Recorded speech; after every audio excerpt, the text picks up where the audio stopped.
Whether you consider them a method of self-defense against an increasingly dangerous world, or one of the reasons why the world is getting increasingly more dangerous, guns are a significant talking point in modern society. The prevalence of guns in your day-to-day life may vary depending on where you live, but at the very least, they seem here to stay. They are engineered to be efficient, accurate, and lethal to the person they're aimed and fired at. This was not always the case. To be clear, this is not a show about guns are good versus guns are bad. This is a show about 4 different firearms from history. The world's largest double-barreled cannon, the first rapid-fire artillery with one glaring error, a questionably disguised triple pistol, and of course, a gun exclusively made for telling the time. I'm Braden Thorvaldson, and this is What? Explain. We start our tale of frivolous firearms in 1862 in Athens, Georgia, where John Gilland, a dentist, builder, mechanic, and devout believer in the Confederate cause, began raising money to build a double-barreled, chain-shot cannon. This design originated from over 200 years before, when a Florentine gunsmith named Antonio Petrini cast the first cannon of this type. The fact that the cannon had not been duplicated since did not faze Gilland, who collected $350 from like-minded Confederate townspeople, about $9,800 US today, to have his design cast in one piece.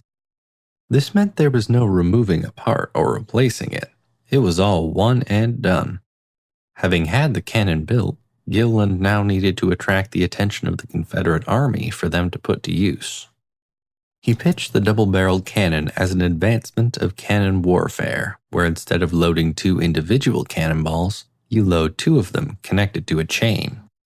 Fired simultaneously, the chain attached to the cannonballs would slice through the enemy soldiers. The Confederates were curious but skeptical, so a test firing was arranged. According to witnesses at the test firings, Gilland fired the cannon 3 times, managing to destroy a cornfield, a thicket of pine trees, and most impressively of all, a chimney and a cow in a nearby patch of grass. Unfortunately for Gilland, what he didn't manage to do was hit the 2 upright poles that the Confederate generals set as his target. Gilland considered the firings a success, but no one else in attendance did, including the people who would have been his buyers. For the remainder of the Civil War, the Gilland dual-barrel cannon was shopped around to Confederate camps around Georgia with no takers. Finally, he gave up and donated the cannon to the town of Athens, Georgia, to be used as a signal gun for if the Union forces ever made it that far south. Unfortunately, the ignominious tale of the dual-barrel cannon doesn't end there, because it couldn't even work as a signal gun properly. On July 27, 1864, the cannon was fired after a report was heard of several thousand Union soldiers approaching nearby Monroe, Georgia. However, this report turned out to be false, and the cannon was promptly retired again. You can still see the cannon to this day if you take a trip down to Athens, Georgia. It stands on the lawn of City Hall, still pointing northwards as to retaliate against any Union soldiers that might come its way after all these years.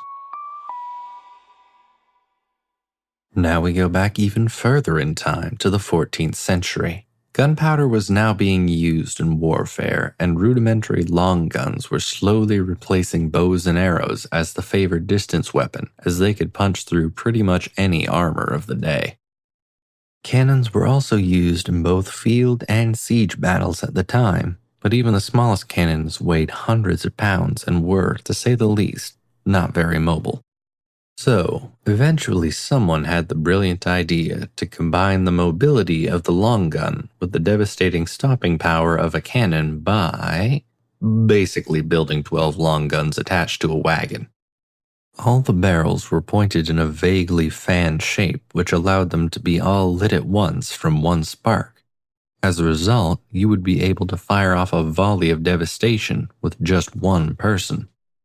These mobile gun batteries were called ribaldequins, but also generated many nicknames, including the Infernal Machine or the Organ Gun, after its resemblance to a pipe organ when viewed from the side.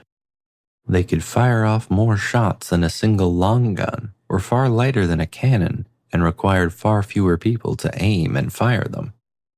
So why weren't they used a lot more? Why aren't the history books full of stories about wagons full of long guns all firing at once? Well, because of one rather large design issue. Even with all of the barrels on the Rebeldequin firing at once, you still needed to reload each of the guns one at a time. From the muzzle, in front of the ammunition, facing away from the enemy. Making it worse, this wasn't even as simple as loading a ready-made bullet into a chamber. You needed to pour gunpowder, wadding, the shot itself, and make sure it was all tamped down. Multiply that by however many barrels you had in your Rebeldequin, and you may begin to have an idea as to why they weren't used too much after the 16th century. You can get stabbed, shot with arrows, or even shot with other long guns a lot while hand-loading barrels of your artillery. Thus, the Rebeldequin quietly faded into the annals of military history. Going a little bit further onto the eccentric side, we turn our attention to Henry VIII. While primarily and rightfully known as an absolute maniac who started an entire other church in order to get an annulment and executed every wife he had that didn't sire him a male heir or that didn't tolerate his frequent affairs, another of his, shall we say, eccentricities were exotic weapons. Some of these most exotic of weapons were 3 concealed matchlock pistols. But how would one be able to conceal 3 pistols at once? What sort of remarkably subtle ruse did the king have created for him for his own protection? Well, in a spectacular misunderstanding of the idea of a disguised weapon, the 3 matchlock pistols were hidden in an 8-foot-high morning star, which is basically an enormous spiked mace. So, for those keeping score at home, Henry VIII had 3 small weapons hidden inside a massively big one. But what would be the point of having such a weapon built if you weren't going to have it with you at all times? Henry VIII did, in fact, take his morning star with him when he went out into the city on walks for protection, because even he acknowledged that there were some people that may not think warmly of him or the activities taken during his reign. Little did he know that this morning star and his sense of divine-based invulnerability would get him into a tiny bit of trouble. Henry was out one night taking his morning star for a walk when he was stopped by one of the city constables, who didn't recognize him in the darkness and demanded to know what this person was doing, brandishing a weapon at night. Henry, who had in the recent past created his own church, annulled his marriage, and been excommunicated by the Pope, wasn't accustomed to being questioned by anyone, let alone a mere constable. Henry proceeded to whack the guard with his gun-hiding morning star for his impertinence. The guard, likewise not accustomed to being whacked by a morning star by somebody wandering the very dark streets at night, arrested the seeming maniac and tossed him in prison for the night. When the sun rose that morning, the constable may have realized exactly who he threw in prison. Potentially after wishing his wife and children a tearful and final farewell, he released King Henry from behind bars and begged his forgiveness. In an astonishingly mercurial fit of good humor, the king not only didn't have the constable flogged, killed, or otherwise punished, he gave the man a commendation. After retrieving his Morning Star 3-gun combo, the king walked back to the palace, and it is lost to history on whether the weapon was ever used again, either in battle or on a similarly impertinent guard. Last but absolutely not least is our most esoteric representative in the gun show, the gun dial. Whereas the other 3 entries in the show were united in their intended purpose, to kill whomever the user needed to, and potentially anyone within a certain area around them, this entry was slightly different. This may be one of the only guns in the world to be exclusively used to tell time. Better known as a noonday gun or a meridian cannon, and made in a wide variety of sizes, They all consisted of a sundial, a cannon, and a fuse lit by an overhanging lens. The placement of the lens and dial was of paramount importance because the lens was designed to be hung on a specific angle in order to light the fuse of the cannon with the concentrated sun's rays. Therefore, when properly oriented, the sun's rays were focused through the lens, lighting the fuse of the cannon so that it fired at noon. Granted, the lens did have to be adjusted depending on the season, but by and large, the Meridian cannon was considered a massive success, being in circulation for over 400 years, and was located in places as different as European parks to the estates of the Sultan of Monaco. But Braden, you might be asking, of all the possible ways to tell the time, why would anyone go with one that involves such a copious amount of gunpowder and finely shaped glass? Does that not seem like something of a recipe for disaster? Well, I'm glad you asked. For all intents and purposes, Meridian cannons at their origin were bought by cities, royalty, or really anyone who had both money to spare and a burning need to let anyone within a mile of the site know that it was noon. Practically, it worked as an excellent lunchtime bell for people working on an estate, whether it be farming, ranching, or simply making the place look pretty. Many European parks use them to signal noon much in the same way a clock tower would, minus the expense of actually building said clock tower. As it turned out, a large cannon and similarly large lens were more affordable to build than a clock tower, so the cannons stayed in use for quite some time. In fact, they were used far more recently than any of our other entries, with miniature toy versions of Meridian cannons being sold as kits for assembly as late as 1979. Because apparently if you can't trust a kid with a watch, give him a cannon.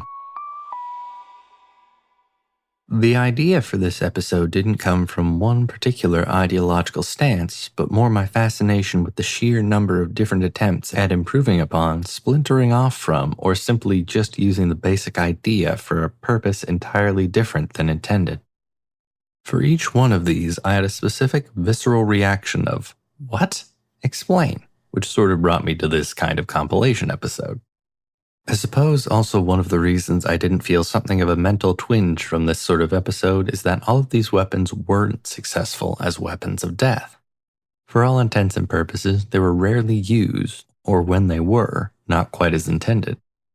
I feel I'd be a little bit squeamish in glorifying the use of guns in general, as even without the sheer amount of violence related to it happening in the United States, it is absolutely not a thing I personally am in favor of. And on the topic of the title of this episode, The Gun Show, the beach is ow, that way. Oh God, that hurt me. Should not flex arm muscles that are rarely used. I'm Braden Thorvaldson, and I'll talk to you in a couple weeks. Oh God, that hurt. Theme music and audio mixing for this episode was done by Craig Murdoch, and script editing was done by Sarah Smith, who tell me that probably starting with some gentle bodyweight exercises may be the way to de-atrophy my arms. If you want to be up to date on all things podcast related, why not follow us on Instagram at WhatExplainCast and on our Facebook page as What Explain Podcast. Don't forget to subscribe to us on Apple Podcasts, Spotify, or wherever you get your podcasts. And if you have some time, please rate and review us. Word of mouth remains an excellent way to tell people about the show, so if you have a friend, family member, or a double-barreled cannon salesman in your life that might be interested, please tell them about it. Thanks very much, and I'll talk to you all later.